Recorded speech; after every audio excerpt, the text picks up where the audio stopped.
നമസ്കാരം പ്രിയമുള്ളവരെ. ഇറാനിലെ സർക്കാർ വിരുദ്ധ പ്രക്ഷോഭങ്ങളാണ് കഴിഞ്ഞ കുറച്ച് ദിവസങ്ങളായി അന്തർദേശീയ മാധ്യമങ്ങളൊക്കെ ചർച്ച ചെയ്യുന്ന ഏറ്റവും പ്രധാനപ്പെട്ട വാർത്ത. ഇറാനിയൻ മാധ്യമങ്ങൾ ഒരു രീതിയിലാണ് റിപ്പോർട്ട് ചെയ്യുന്നതെങ്കിൽ തികച്ചും വ്യത്യസ്തമായ രീതിയിലാണ് അന്തർദേശീയ മാധ്യമങ്ങളുടെ റിപ്പോർട്ടുകൾ.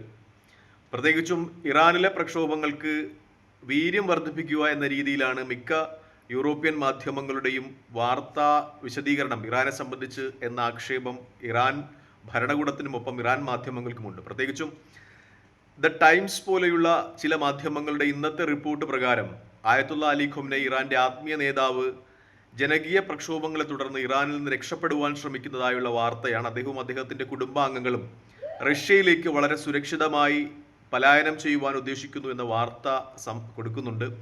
മാത്രമല്ല, അവർ കോടിക്കണക്കിന് ഡോളറിന്റെ നിക്ഷേപം അവിടെ നിന്ന് രക്ഷപ്പെടുന്നതിന്റെ ഭാഗമായി റഷ്യയിലേക്ക് മാറ്റിയിട്ടുണ്ട് എന്ന വാർത്തയും അവർ നൽകുന്നുണ്ട്. അതായത് ഒരുപക്ഷെ ഇറാനിലെ ആളുകളെ കൂടുതൽ പ്രകോപിപ്പിക്കുക എന്ന ഉദ്ദേശത്തോടു കൂടിയായിരിക്കാം ഇത്തരം ഒരു മാധ്യമ റിപ്പോർട്ട് ടൈംസിന്റെ ഭാഗത്തു നിന്നുണ്ടാകുന്നത്. നമുക്കറിയാം, അത്തരം മാധ്യമങ്ങളുടെ ഒരു പ്രത്യേക ലക്ഷ്യവും പ്രത്യേകിച്ചും ആ മേഖലയുമായി ബന്ധപ്പെട്ട് എന്ന് വ്യക്തമാണ്. എന്തായാലും ഇറാന്റെ ഒരു ആരോപണം എന്ന് പറയുന്നത് ലക്ഷക്കണക്കിന് വ്യാജ പ്രൊഫൈലുകളാണ് ഇതുമായി ബന്ധപ്പെട്ട് പേഴ്സ്യൻ ഭാഷയിലും മറ്റും ഉണ്ടാകുന്നത് അവിടുത്തെ ജനകീയ പ്രക്ഷോഭങ്ങളുടെ ഒരു ആഴം വ്യാപിപ്പിച്ച് കാണിക്കുന്നതിന് എന്നതുമായി ബന്ധപ്പെട്ടാണ്. ഇറാൻ സോഷ്യൽ മീഡിയ അത്രത്തോളം സ്ട്രിക്റ്റ് ആക്കിയിട്ടുള്ള ഒരു രാജ്യമല്ല വടക്കൻ കൊറിയയും ചൈനയും പോലെ എന്നത് ഈ അവസരത്തിൽ നമ്മൾ ചർച്ച ചെയ്യേണ്ടതുണ്ട്. കാരണം വടക്കൻ കൊറിയയും ചൈനയും ഒക്കെ ഇതൊക്കെ മുൻകൂട്ടി കണ്ടുകൊണ്ടായിരിക്കാം അവിടുത്തെ ഈ സോഷ്യൽ മീഡിയ പ്ലാറ്റ്ഫോമുകൾക്കൊക്കെ നിയന്ത്രണം ഏർപ്പെടുത്തിയിട്ടുള്ളത് എന്നത് മറ്റൊരു വസ്തുതയാണ്. എന്തായാലും ഇറാനിലെ ജനകീയ പ്രക്ഷോഭങ്ങൾ വലിയ രീതിയിൽ വാർത്തയാകുന്നുണ്ട് എന്ന് തന്നെയാണ് ഈ അവസരത്തിൽ ഏറ്റവും പ്രധാനപ്പെട്ട ഒരു അന്തർദേശീയ വീക്ഷണം വരുന്നത്. മറ്റൊന്ന്,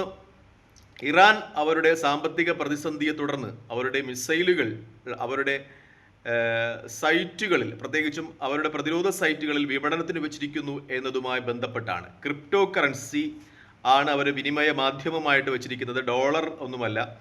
അങ്ങനെ ഈ ക്രിപ്റ്റോ കറൻസി ഉപയോഗിച്ച് രാജ്യങ്ങൾക്ക് അവരുടെ ബാലിസ്റ്റിക് മിസൈലുകളും ഡ്രോണുകളും മറ്റും വാങ്ങിക്കുക എന്ന ഒരു വ്യവസ്ഥ ഇറാൻ ഇപ്പോൾ മുന്നോട്ട് വെച്ചിട്ടുണ്ട് എന്നതാണ് ഏറ്റവും പരമപ്രധാനമായ മറ്റൊരു വാർത്ത. എന്തായാലും അമേരിക്ക ഇപ്പോൾ ഇത്തരം ആയുധങ്ങൾ വാങ്ങുന്ന രാജ്യങ്ങൾക്ക് മുന്നറിയിപ്പ് നൽകിയിട്ടുണ്ട്.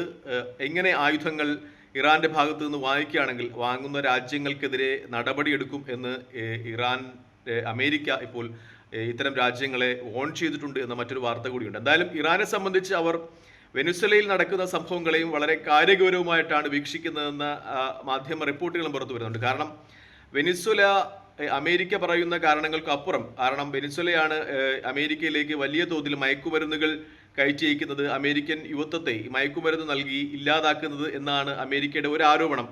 വെനിസ്വലയെ പിടിച്ചടക്കി അവിടുത്തെ പ്രസിഡന്റിനെ തടവിലാക്കാൻ. പക്ഷേ ഇറാന്റെ മറ്റൊരു വീക്ഷണം കൂടി വരുന്നുണ്ട് എന്നെന്ത് വെച്ചാൽ, ഈ എണ്ണ വിപണനം അത് ഡോളറിൽ നിന്ന് മാറ്റി മറ്റൊരു നാണയത്തിലേക്ക് ആക്കുവാൻ വെനിസ്വലയും ഇറാനും റഷ്യയും ചൈനയും ഒക്കെ ചേർന്ന് ശ്രമിച്ചിരുന്നു. അത് അമേരിക്കയെ സംബന്ധിച്ച് വലിയ തിരിച്ചടിയാകുമായിരുന്നു. കാരണം എണ്ണയുടെ വിപണനം ഡോളറിൽ അല്ലെങ്കിൽ അത് അമേരിക്കയുടെ സാമ്പത്തിക വ്യവസ്ഥയെ സാരമായി ബാധിക്കുമായിരുന്നു. അങ്ങനെ ഉള്ള ഒരവസ്ഥയിലാണ് വെനിസ്വലയിലേക്ക് അമേരിക്ക കടന്നു കയറുന്നത്. അതുപോലെയുള്ള പ്രതികരണം, കാരണം വെനിസ്വല കഴിഞ്ഞാൽ കുറച്ചുകൂടി അമേരിക്കയ്ക്ക് ആക്രമിക്കുവാൻ പറ്റുന്ന രാജ്യം ഇറാനാണ്. അതുകൊണ്ട് തന്നെ ഇറാൻ മറ്റൊരു ആക്രമണത്തെ കൂടി പ്രതീക്ഷിച്ചിരിപ്പുണ്ട് എന്ന് തന്നെയാണ് വിശകലനങ്ങളിലൊക്കെ വരുന്നത്. കാരണം വെനിസ്വലയെ അമേരിക്ക ആക്രമിക്കുന്നുള്ള ഏറ്റവും പ്രധാനപ്പെട്ട കാര്യം, ഒന്ന്, ഡോളറിലേക്ക് ആയിരുന്ന എണ്ണയുടെ വിനിമയ നിരക്ക് അത് മറ്റൊരു ഡോളറിലേക്ക് മാറ്റുവാൻ വെനിസ്വലയും ഇറാനും റഷ്യയും ചൈനയും ഒക്കെ ചേർന്ന് ശ്രമിച്ചു എന്നത് തന്നെയാണ്. എന്തായാലും അന്തർദേശീയ മാധ്യമങ്ങളൊക്കെ വലിയ രീതിയിൽ ഈ പശ്ചിമേഷ്യൻ സംഭവ വികാസങ്ങൾ ചർച്ച ചെയ്യുകയാണ്. മറ്റൊരു കാര്യം കൂടി ഇപ്പോൾ സംഭവിക്കുന്നത് എന്തെന്ന് വെച്ചാൽ, ഇസ്രായേൽ വളരെ കണ്ണിങ് ആയിട്ട് ഓരോ പോയിന്റും മാർക്ക് ചെയ്ത് അവർ പരിഹരിച്ചു വരുന്നു എന്നതുമായി ബന്ധപ്പെട്ടാണ്. കാരണം ഇപ്പോൾ യമനുമായി ബന്ധപ്പെട്ട പുതിയ വാർത്തകൾ വരികയാണ്. യമനിൽ ഇസ്രായേലിന് കടന്നു കയറുവാൻ വലിയൊരു അവസരം ലഭിച്ചിരിക്കുകയാണ്. കാരണം 1991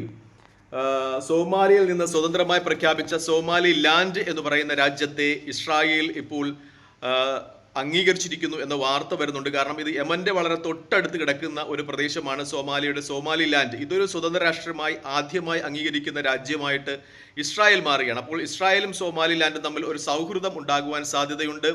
അങ്ങനെയാണെങ്കിൽ ഇസ്രായേലിന് സോമാലി ലാൻഡ് അവിടെ ഒരുപക്ഷെ താവളം അനുവദിച്ചേക്കാം. അങ്ങനെയാണെങ്കിൽ സോമാലി ലാൻഡ് വളരെ അടുത്താണ് യമനുമായിട്ട്. യമനിൽ നിന്ന് അവരുടെ തലസ്ഥാനമായ സനയിലേക്ക് വളരെ പെട്ടെന്ന് ഇസ്രായേലിന് ആക്സസ് ലഭിക്കും. അത് ഒരുപക്ഷെ ഇസ്രായേലിൻ്റെ ആ മേഖലയിലെ സ്വാധീനം വർദ്ധിപ്പിക്കും. മാത്രമല്ല യമനിലെ ഹൂതികൾ ഇസ്രായേലിനെ സംബന്ധിച്ച് വലിയ തലവേദനയാണ് ഇപ്പോൾ ഉണ്ടാക്കിക്കൊണ്ടിരിക്കുന്നത്. ആ പ്രദേശങ്ങളിലേക്ക് പെട്ടെന്ന് ആക്രമിക്കുവാൻ ഒരുപക്ഷെ സോമാലി ലാൻഡിൽ ഇസ്രായേലിന് താവളം ലഭിക്കുക വഴി സാധ്യമാകും എന്ന വിശകലനങ്ങളും ഒക്കെ മാധ്യമങ്ങൾ നടത്തുന്നുണ്ട്. എന്തായാലും ഇസ്രായേൽ ഇറാനും ഒപ്പം യമനും ഒക്കെ മാർക്ക് ചെയ്തു പോകുന്നു, ഓരോ ശത്രുവിനെയും മാർക്ക് ചെയ്തു പോകുന്നു തന്ത്രപൂർവ്വം എന്ന് തന്നെയാണ് ഏറ്റവും പരമപ്രധാനമായ യാഥാർത്ഥ്യം. ഇറാനെ സംബന്ധിച്ച് അവരെ എങ്ങനെ തകർക്കുവാൻ കഴിയും എന്ന ലക്ഷ്യവുമായി വെച്ച് പോകുന്ന അമേരിക്കയുടെയും ഇസ്രായേലിൻ്റെയും ചെയ്തികൾക്ക് മുന്നിൽ തകർന്നു വീഴുമോ ഇറാൻ എന്നത് വലിയ ചോദ്യമാണ്. കാരണം പതിറ്റാണ്ടുകൾ നീണ്ട സാമ്പത്തിക പ്രതിസന്ധികളെ, സാമ്പത്തിക ഉപരോധങ്ങളെ അതിജീവിച്ച രാജ്യമാണ് ഇറാൻ. 1979 മുതൽ ഇറാനെ തകർക്കുവാനായിട്ട് പാശ്ചാത്യ രാജ്യങ്ങളും ഇസ്രായേലും ഒക്കെ ശ്രമിക്കുകയാണ്. പക്ഷേ കടുത്ത ഉപരോധങ്ങളെ അതിജീവിച്ച് അവരുടേതായ വ്യക്തിമുദ്ര പതിച്ച് മുന്നോട്ട് പോയ രാജ്യമാണ് ഇറാൻ. അവർക്ക് വ്യാവസായികമായും കാർഷികമായും സൈനികപരമായും വ്യക്തിമുദ്ര പതിപ്പിക്കുവാൻ കഴിഞ്ഞിട്ടുണ്ട് എന്ന് തന്നെ വലിയ യാഥാർത്ഥ്യമാണ്. ഇറാന്റെ ഡ്രൈ ഫ്രൂട്ട്സുകളൊക്കെ അന്തർദേശീയ വിപണിയിൽ വലിയ പ്രാധാന്യത്തോടെ വിൽക്കപ്പെടുന്ന സാധനങ്ങളാണ്. ഇപ്പോൾ ഇറാൻ ആയുധ വിപണന രംഗത്തും വലിയ രീതിയിൽ മുന്നേറിയിട്ടുണ്ട്. ഇതിനെയൊക്കെ തകർത്തുകൊണ്ട് ഇസ്രായേലിനും അമേരിക്കയും അവരുടെ ലക്ഷ്യം ഇറാനിൽ സാധൂകരിക്കുവാൻ കഴിയുമോ എന്ന വലിയ ചോദ്യം ഉയരുന്നുണ്ട്. പ്രത്യേകിച്ചും ഇറാനെ സംബന്ധിച്ച് അവരുടെ ആണവായുധം അഥവാ യുറേനിയം സമ്പുഷ്ടീകരണത്തിന് തന്നെ വലിയ വില കൊടുക്കേണ്ടി വന്ന ഒരു രാജ്യമാണ്. കാരണം കഴിഞ്ഞ 10 വർഷത്തിനുള്ളിൽ ഇറാന്റെ ഏറ്റവും പ്രമുഖരായ 5 ശാസ്ത്രകാരന്മാരെ ഇസ്രായേലി ചാരസംഘടന വധിച്ചിട്ടുണ്ട്. അതിൽ ഒരു വനിതാ സയന്റിസ്റ്റ് കൂടി ഉൾപ്പെടുന്നു, അറ്റോമിക് സയന്റിസ്റ്റ് കൂടി ഉൾപ്പെടുന്നു എന്നതും വളരെ പ്രാധാന്യത്തോടെ തന്നെ ചർച്ച ചെയ്യപ്പെടുന്ന ഒരു കാര്യമാണ്. അതായത് ഇറാൻ ഒരുപാട് സഹിച്ചും ക്ഷമിച്ചും ഒക്കെയാണ്, സഹനത്തിന്റെ പാതയിലൂടെയും തീവ്രമായ ത്യാഗത്തിന്റെ പാതയിലൂടെയുമാണ് ഇന്നു കാണുന്ന ഒരു സ്ഥിതിയിലേക്ക് എത്തിയിട്ടുള്ളത് എന്നത് വലിയ പ്രാധാന്യത്തോടെ തന്നെ ചർച്ച ചെയ്യപ്പെടേണ്ട കാര്യമാണ്. അതുകൊണ്ട് തന്നെ ഇറാന്റെ മേലുള്ള ഇത്തരം ആക്രമണങ്ങളെ ഇറാൻ എങ്ങനെ പ്രതികരിക്കും എന്നത് വലിയ ഒരു പ്രാധാന്യത്തോടു കൂടി തന്നെ ചർച്ച ചെയ്യുന്നുണ്ട്. തൽക്കാലം ഈ വീഡിയോ ഇവിടെ വാങ്ങിയാണ്. മറ്റൊരു വീഡിയോ കാണുന്നതുവരെ നന്ദി, നമസ്കാരം, ജയ് ഹിന്ദ്. വീഡിയോ ഇഷ്ടപ്പെടുന്നുണ്ടെങ്കിൽ ലൈക്ക് ചെയ്യുക, ഷെയർ ചെയ്യുക, കമന്റ് ചെയ്യുക. മറ്റൊരു വീഡിയോ കാണുന്നവരെ ജയ് ഹിന്ദ്.